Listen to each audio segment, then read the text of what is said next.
Hello everybody and welcome to today's Sunday Q&A, which today on Sunday is brought to you on time.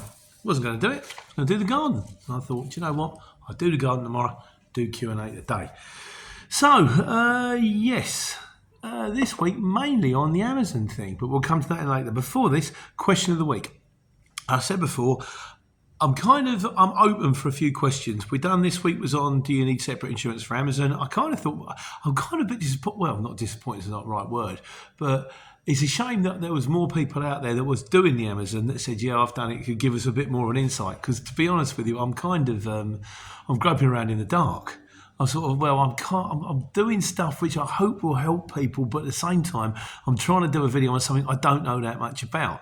Which brings us on to next week's video, which again is I'm doing a video on something I don't know that much about. But this is where the channel comes in handy, is because you've got guys out there like Shane Hardy and Godzilla's and the nefarious Steve Campbell and all these guys, and of course Nick the Urban Trucker, who's brilliant, who will always comment, and so that I can actually rely on people that do know what they're talking about, and I am just the mouthpiece, the big mouthpiece, but the mouthpiece that can just pass the information on. So it's kind of a shame that more people didn't. If you are doing the Amazon, if you are doing the Hermes, or if you're a postman, or you know someone who's a postman, go, can you just fill this guy in? And we might be able to get it at a later date. Failing that, this week's one's going to be on bonded warehouses, which again I don't know a lot about, but fortunately a few of you did, so I'll get that one out this week. And which leads me to question of the week, which I now write at the top of it because it reminds me to write it down and do it.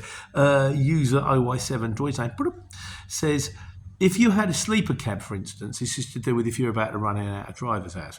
If you had a sleeper cab, for instance, would some companies ask you to sleep the night on the road? Now, this is something I do know about because I do run a taco. I do have a sleeper cab of sorts, albeit the fold down bed park bench sleeper cab, and that one I can fill in details. So that's going to be an up and coming video. So thanks very much, user OY7, for providing me with content ideas and hopefully helping a few people out there. Of course, without further ado, this week's mistakes. Clive Littlewood says, public liabilities covers you dropping something on someone else's foot, not yours. And Darren Cornish, who does know about insurance because the guy practically ran Aviva, and was also best man at my wedding, and I was best man at his 2 weeks earlier. And by the way, Darren, thanks for bringing the wife back some free cigarettes, some duty-free cigarettes. We all do it. It says, Bud. He says you have public liability the wrong way round. It covers you. You should cause damage, injury to others, not yourself, and it's worth every penny, as it can be costly if you don't have and have found that you've caused an incident. And it is cheap. In fairness, I remember when I was on the street market trading, I think liability insurance was like £100 a year, and it covered me up to £5 million. I think on the basis that it doesn't happen that often. But yeah, so take it from the man who knows, Corners, it's worth getting the public liability insurance. So that was that one. So, right, so we did do the video, like I said, on do you need separate insurance if you're going to run on Amazon, or we're talking about Amazon Flex, the car delivery thing, not the Relay app, because the Relay app is for vans, that's different, or like your Hermes or your Deliveroo and that kind of stuff. And obviously, you've got to have car insurance to drive your car anyway. But it's a bit like, well, yeah, but your car insurance is covering you for domestic use.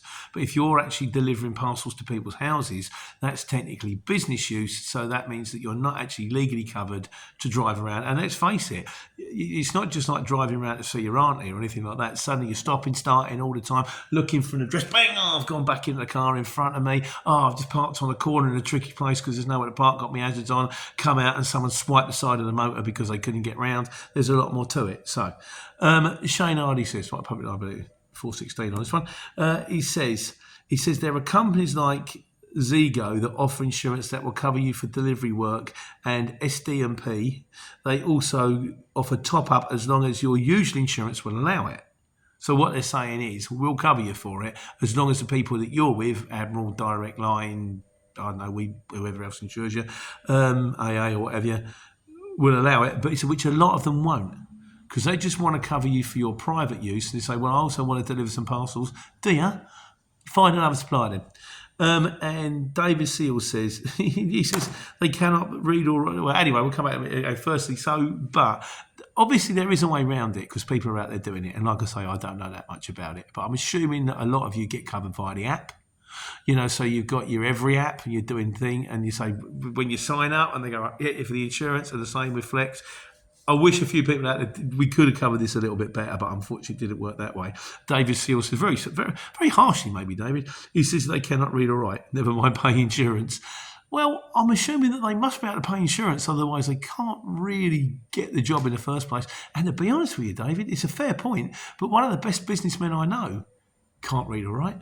He was a mate of the family and Irish builder, came over, dropped out of school, wasn't interested, ended basically up with a multi-million-pound plant hire company.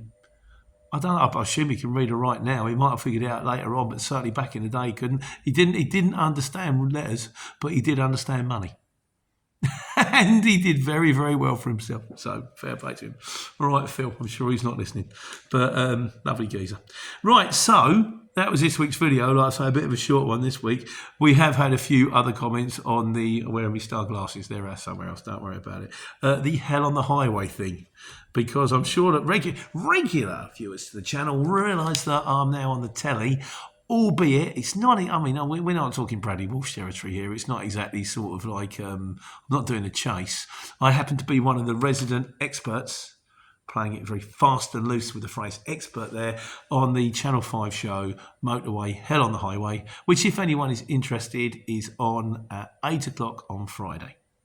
And it has been a bit of a shock. And not everyone comments to the channel, although I do get the, private messages that have gone, like pictures of me. You're on a thumbnail. I'm now on a thumbnail, which is bizarre because like when you're doing your TV and you sort of record someone on the sky, what you got, and then I'm looking at sort of like I don't know whatever we're taping, the film, The Office, that stuff, and then there's a picture of me. I'm like, why is there a picture of me on the TV? I'm doing this. Not the finest picture, I'll grant you, but it's still a picture of me. It's, sort of, look at that. I'm literally on the telly. So, Nick the Urban Trucker says, hi Pete, do you film on the same day as other experts and are they a good laugh? No, it doesn't work that way. I did meet one of them. I met Hayley because I turned up one day, the first day, and she was there, and she was just coming out as I was going in, as they must have pulled in for a reshoot or something like that. I said, hi, I'm Hayley, and I went, hi, I'm Peter, I haven't got a clue what I'm doing. She said, no, I'll be fine, I'll talk you through it. But no, they book you in for one day. So you start at about 10 o'clock in the morning, and you finish at about 6 o'clock at night, and there's like an hour for lunch, and over the space of one day, you film 2 episodes. So I had to go up 6 times to do 12 episodes, and it is a bit relentless. I've got to be honest with you. You're looking at a screen like the size of this phone, but much, much further away. And if you need to, you can go back and see the video. I did a video about it, trying to explain it all, and it's hard to work out exactly what's going on. But no, so that's what it is. You do one day. So no, I've never met them. I kind of thought I should meet them.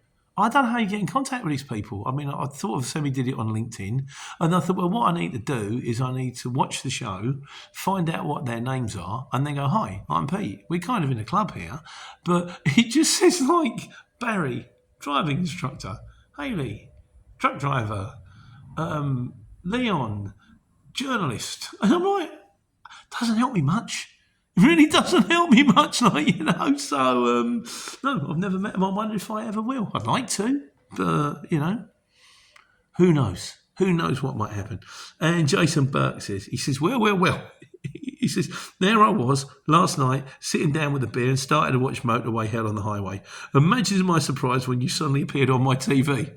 Imagine my surprise, Jason, when they rang me up and said, would you like to?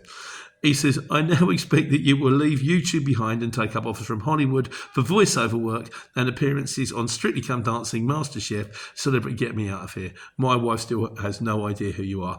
Your wife is right. Most people have absolutely no idea who I am, but I am available for weddings, funerals, bar mitzvahs. I'm quite happy to do. What's the guy at In-Betweeners? Jay out of In-Betweeners. He did like personal voice notes for people, but he was very, very clever about it.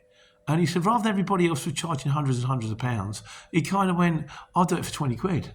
And as a result of which, he was getting 30 or 40 requests a day. The guy's made a small fortune out of it. Anybody wants a personal review? I'll do it for free. There you go. There you go. Do it for nothing. I'm that guy. I'm just, why not? Right, which leads us neatly on to 10 minutes and miscellaneous. Paul Oldfield says, hi Pete. All right, this was to do with, because we was talking about Godzillas last week and the mob that nicked a load of jet fuel. And I went, can you actually put jet fuel in a diesel car? And if it does it make it go really, really quickly? And Paul Oldfield says, good news, Pete, it can be used in diesel engines, but not petrol, as it has a lot of additives in it and it's very corrosive. So maybe not a wise thing to do. And Godzilla, who is always the expert, says, Jet A1 is the fuel that is used in the UK. There are other forms of the same stuff, Jet A and Jet B, but it's all just the same with different freezing points. It can be used in diesel cars. As far as I'm aware, speaking to others, never tried it myself without loss of power or even noticing the difference.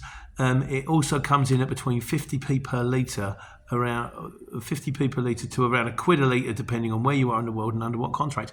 I surprisingly thought that jet fuel would be an awful lot more expensive, because presumably it's used to power jet engines, and therefore I just kind of figured that jet fuel would be more expensive than diesel fuel for cars, and rocket fuel would be more expensive than jet fuel, because one of them makes your car go fast, one of them makes aeroplanes fly, and the other one puts things into space.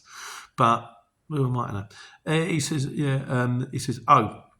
and if someone did use it, they are legal so long as you let the taxman know and cough up the tax. If someone was intending to maximise profits, they could also use, this is a good one, household heating oil. Now, I've used that. He said I burnt through 600 litres of it when the nut jobs were making getting fuel difficult a few years ago. Never thought of that. With the correct container and joining a fuel club, it saves around 50p per litre compared to diesel. During COVID, it was down to 20p per litre to buy, which makes another question that I would put out there. Is anybody else running on different fuel? I remember there was a time when LPG was the thing, and I was driving a truck back in the day in my 30s, and they said, you want to get this truck converted to LPG. It's going to cost you like £1,400 to get it converted. You'll get that money back in 3 months because the fuel is that much cheaper. And I thought, yeah, it's £1,400 I've got to lay out on. I never did it. And what effect is it going to have on the motor? And is it going to change things? And I'm going to have 2 tanks and it's more weight and all that kind of stuff. And you also get the mob that is sort of running on hydrogenated vegetable oil. It's biodegradable vegetable oil. It's green and you can drive around in it if you want your truck to smell like a jet van. So is anybody else running on the other kind of fuel? Because I think that would be an interesting video, because we kind of all assume that we're all just going to a diesel pump, sticking the diesel in, handing over the fuel card. There might be some wise and interesting things out there. Has anyone got a windmill? Driving the front with a propeller. I often thought, if you've got a 7.5 tonner and you attach a load of helium balloons to the roof of it, does that mean that your laden weight would be higher? So rather than being like, I can carry 2 tonne, well, I can carry 2.5 tonne in this. I've got a Zeppelin on top. I just wonder. But that's it. It's just a short one today because, like I say, I'm kind of in between. We're still working out where we're going with this. Anybody's got any questions, I'll fire them out there. In the meantime, thanks very much for all your input. Hope you will. Take care. Take money.